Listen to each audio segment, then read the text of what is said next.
Bateman, defensive coordinator, Army. So listen, right, everything matters, right? Every play matters. Only one defense held the highest scoring offense in the country under 30 points this season.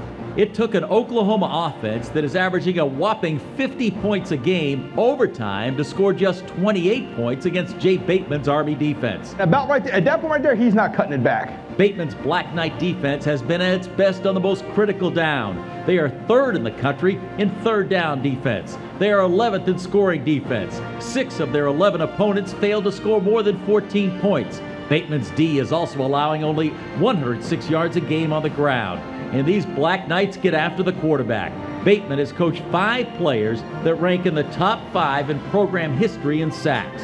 When you cure cancer, you'll spend a lot of your millions on the stock market. At Army, it's all about team. And Army is 26-9 over the last 3 seasons, and they are riding a 4-game winning streak against other service academies. This afternoon, a first for a program on the rise. Army has its first Broyles Award finalist, Bateman.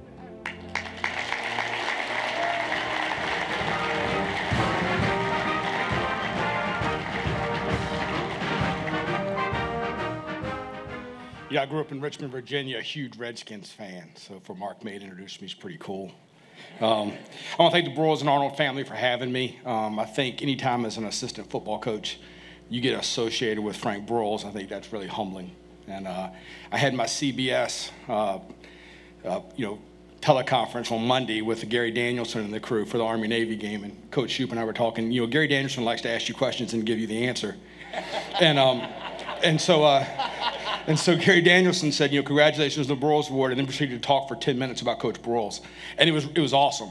And I could just tell the respect he had. And I mean, there's a guy who knows a lot about college football, and that was really great. I want to thank my wife, Heather, my best recruit ever.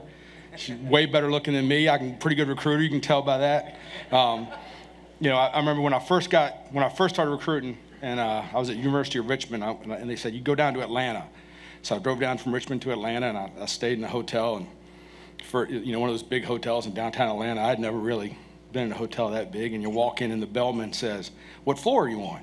So I said, I don't know, 15 or whatever it was. So he held the door close button in the 15, and it goes all the way up. And I think when coaches' wives get to heaven, that angel's there waiting for them, man. They got that door closed in that 15, but they're going all the way up, because if they got to deal with us and our jobs and what we got to do, they get to skip a few lines when it gets to that point. I want to thank our administration, Boo Corrigan, our athletic director. I told him, I said, Coach, Boo, I don't know if I can go to this. We got Navy on Saturday. He's like, you're going. I'll figure it out. I want to thank Jenna McLaughlin, one of our assistant ADs. She drew the short straw. She had to come with me. There's a few other guys, they didn't want to get up that early. And I think the 60th superintendent of the United States Military Academy, General Darrell Williams, who's an unbelievable man.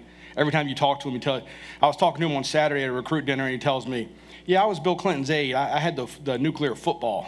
And you're like, wow, that's like the 50th most cool, He stared down Putin. He had a sack against Pittsburgh when he played. He's an Army football brother. So, he sent me a note today. So, you can hear from Alabama and Notre Dame and Mississippi State, Clemson. They got parade All-Americans all over the place. I got about 50 guys that are going to march in a parade in 4 days. So